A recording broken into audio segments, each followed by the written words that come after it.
Childhood is when the brain grows fastest, because that is when the ability to speak and read, some of the greatest blessings bestowed on human beings by Allah, will develop and start to be used.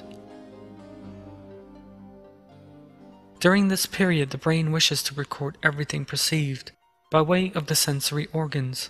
That is why there are twice as many neuron networks in a child's brain compared to that of the adult brain. Learning takes place by neuron network recognizing one another. A child's regular development is directly correlated to the extent to which the networks recognize one another. For example, it first crawls, then walks, and then begins to run. The child also acquires a series of social and mental skills during this time, such as making friends, concentrating on one point and remembering events. But no learning process during these years is as complex and miraculous as speech. How does a child begin to speak? Could this function managed by the brain have emerged as the result of a series of random events? All the evidence shows that the answer is no. The brain is the work of a flawless creation. Allah reminds us of this sublime creation in a verse. I seek refuge in Allah from the accursed Satan.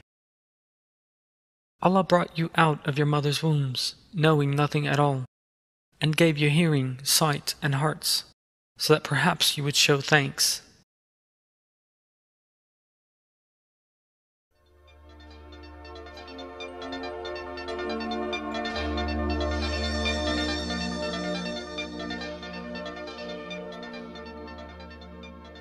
The ability to speak is managed by neurons in the left hemisphere of the brain. The fundamental order that makes speech possible appears in the brain from the moment of birth. However, the baby begins to speak at the end of a specific process of development because, as in the example of computer networks, the brain has to accumulate and record the necessary number and type of data. There is an unbreakable bond between memory and speech. You cannot speak without memory.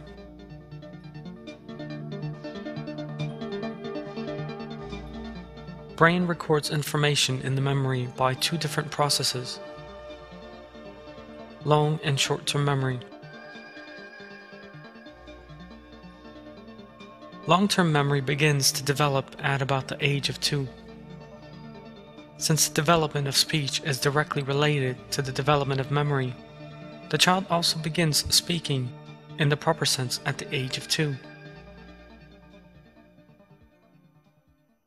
Contrary to popular opinion, the brain does not record everything among its folds and store it for use until the end of life. A great deal of information that is not considered significant, not used or not repeated is erased after storage for a certain length of time in the short-term memory.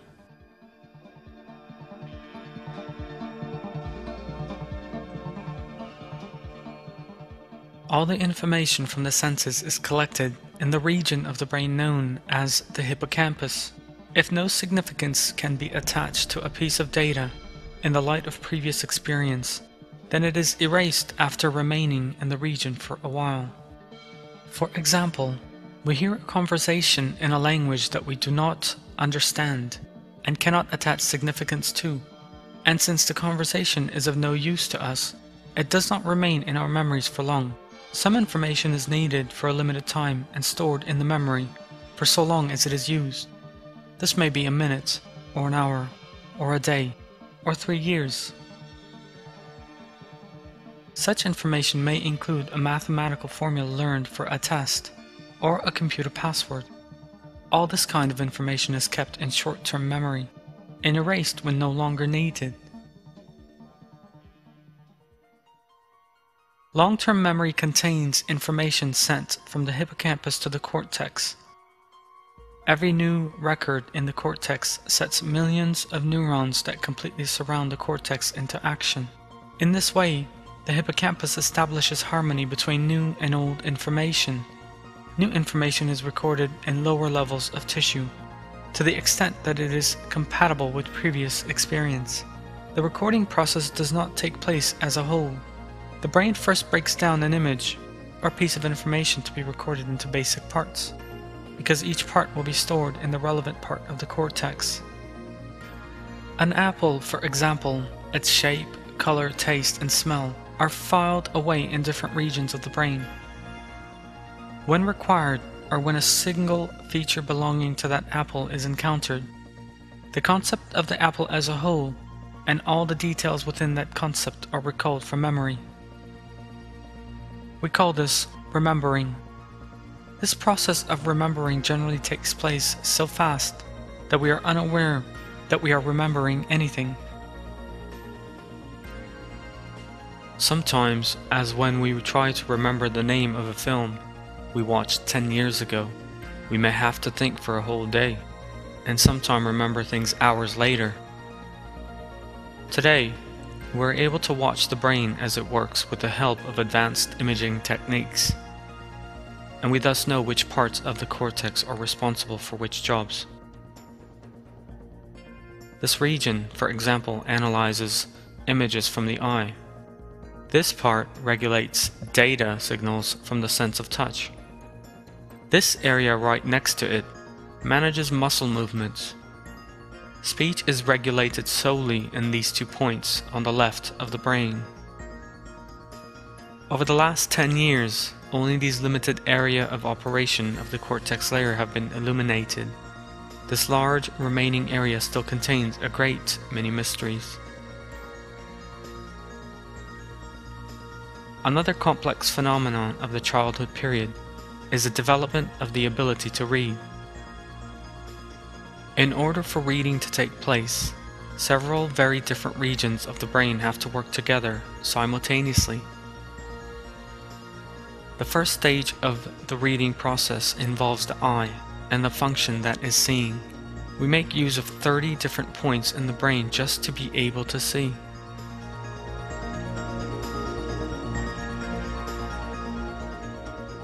These regions interpret color, movement, shape, distance, and depth.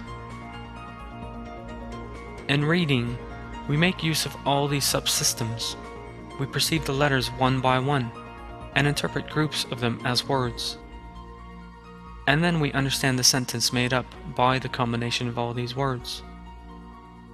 The brain arranges what is read, forms a theme, and then produces a new composition by making use of millions of previous records, which may be with or without images.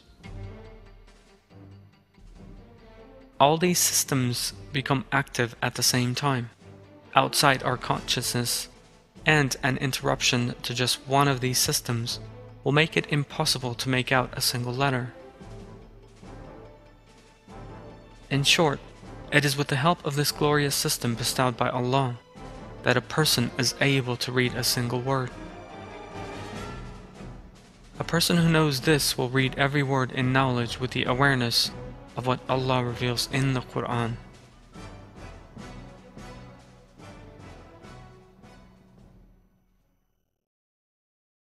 I seek refuge in Allah from the accursed Satan. Recite in the name of your Lord, who created man from clots of blood. Recite, and your Lord is the most generous. Adolescence covers the years between 12 and 20. The brain has now completed its physical growth and weighs some 1,400 grams.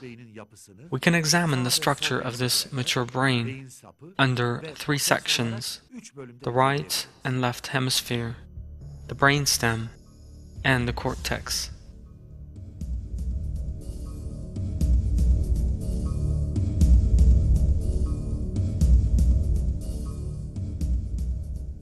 The brainstem is a bridge between the central nervous system and the brain.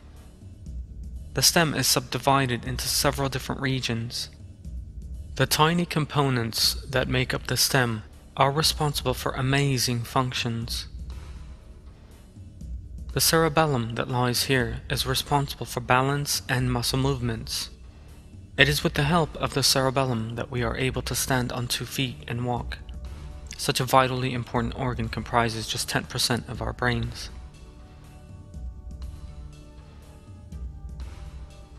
The medulla controls heartbeat and respiration. It is this tiny piece of the brain, which is ignorant of where the heart is and what it does, that determines how often it beats. The thalamus establishes communication and coordination between the brainstem and the cerebral hemispheres.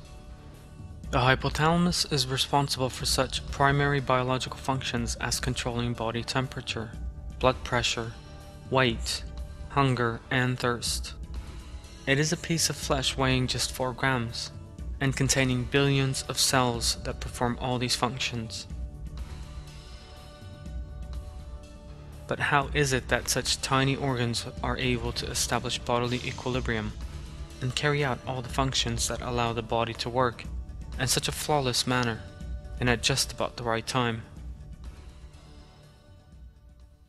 The answers to all these questions lie in the knowledge of Allah, who creates and flawlessly gives shape to all things. The left hemisphere of the brain controls the right side of the body, and the right hemisphere controls the left.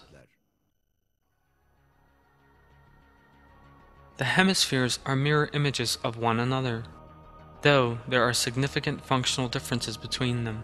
For example, the regions that regulate speech lie in the left hemisphere,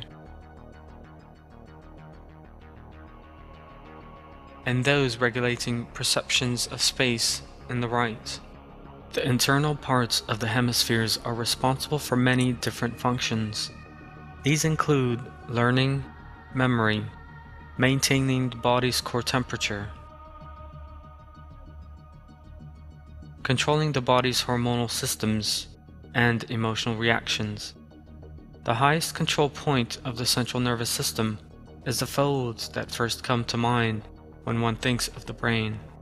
This structure that resembles a crumpled up piece of paper is the cortex.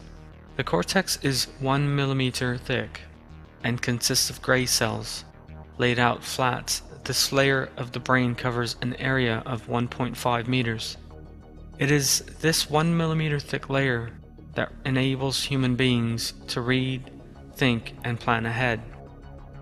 One important point about the cortex is that it is unique to human beings. There is no such layer in the chimpanzees and other monkeys that Darwinists refer to as the supposed close relatives of man. All these layers of the brain are too perfect to be designed by any scientist and too complex to have come about by chance. Every detail in the brain has been specially created. Every rational person will see that such a flawless system is the work of a conscious creation.